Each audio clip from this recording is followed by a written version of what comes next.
Ndewono. Hello everyone, you're welcome back. Nwadi Igbo awụchikwala ọzọ n'uhuruchi tata.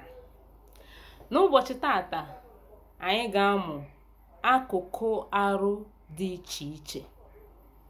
Akụkụ ahụ dị iche iche. On today's episode, we'll be learning parts of the body. Parts of the body. That is akụkụ ahụ dị iche iche. Head, isi. Hair, ntutu isi. Face, ihu. Face, ihu. Eyes, anya. Eyes, anya. Brows, iku anya. That is eyebrows. Iku anya. Nose, imi. Nose, imi. Ears, ntị.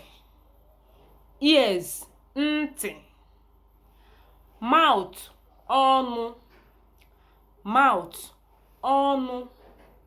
Lips, lips. Egbugbere ọnụ. Lips, egbugbere ọnụ. Tongue, tongue. Ire, ire. Tongue, ire. Teeth, eze. Teeth, eze. Neck, onu. Remember, we said mouth, ọnụ. Neck, onu. Were you able to see the difference between the both of them? The sounds differs. Jaw, agba. Jaw, agba. Cheek, ntị. Cheek, ntị. Ears, ntị. Like I said earlier, ears, ntị. Cheek, here. Ntị. Ntị. Shoulder, ubu. Ubu, shoulder, ubu.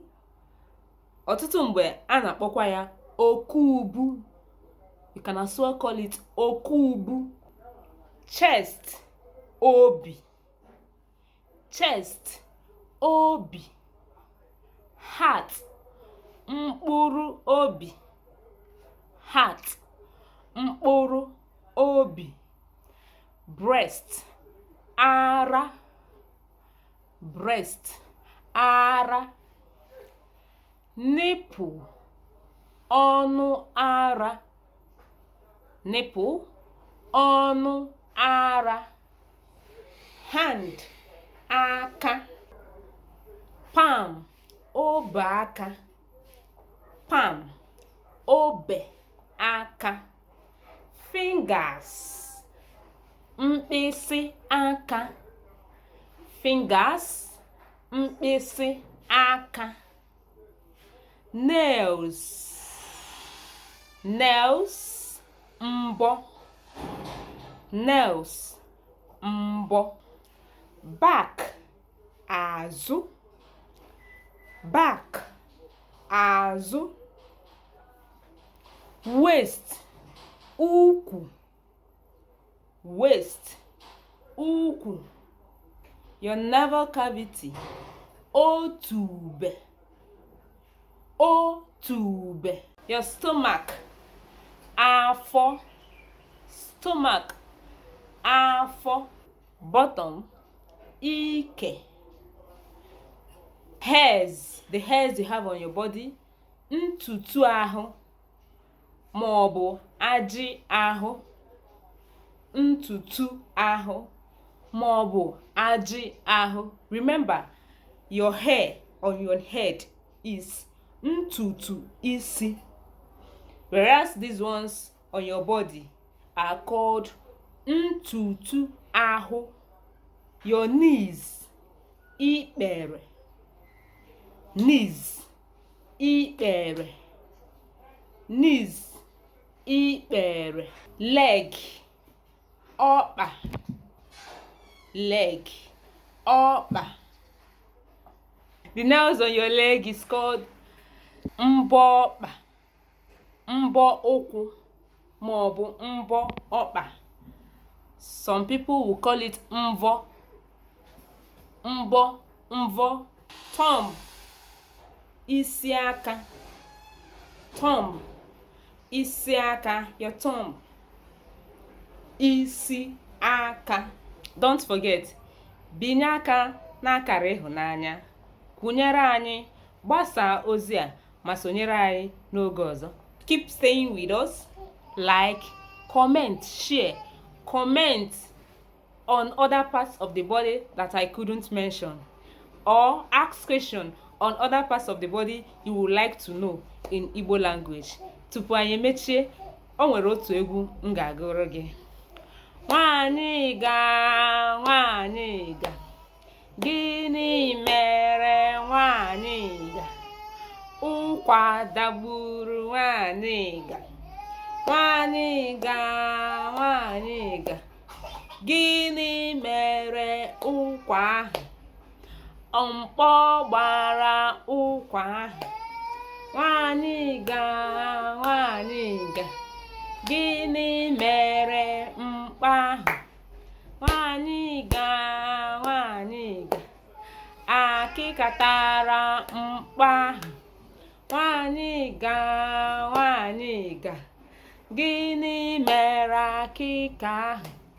Nwanyị ga, nwanyị ga, ọkụkọ tụrụ akịka, akịka tara mkpọ na mkpọ mawarụkwa n'ụkwa dagburu nwanyị ga.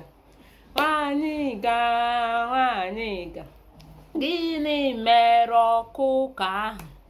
N'egbe buru ọkụkọ, ọkụkọ tara akịka, akịka tara mkpọ na mkpọ mawarụkwa n'ụkwa dagburu nwanyị ga.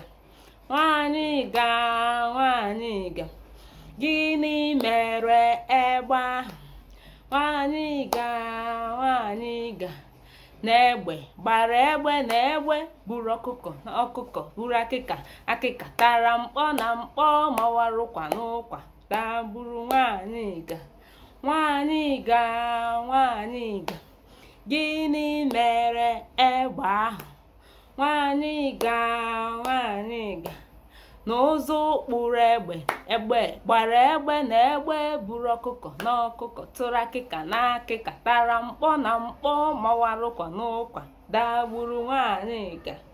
Nwanyị ga, nwanyị ga, gịnị mere ụzọ ahụ? Nwanyị ga, nwanyị ga, na mmadụ kpụrụ ụzọ, na ụzọ kpụrụ egbe, na egbe gbara egbe, na egbe buru ọkụkọ, na ọkụkọ tara akịka, na akịka tara mkpọ na mkpọ mawarụkwa n'ụkwa dagburu nwanyị ga.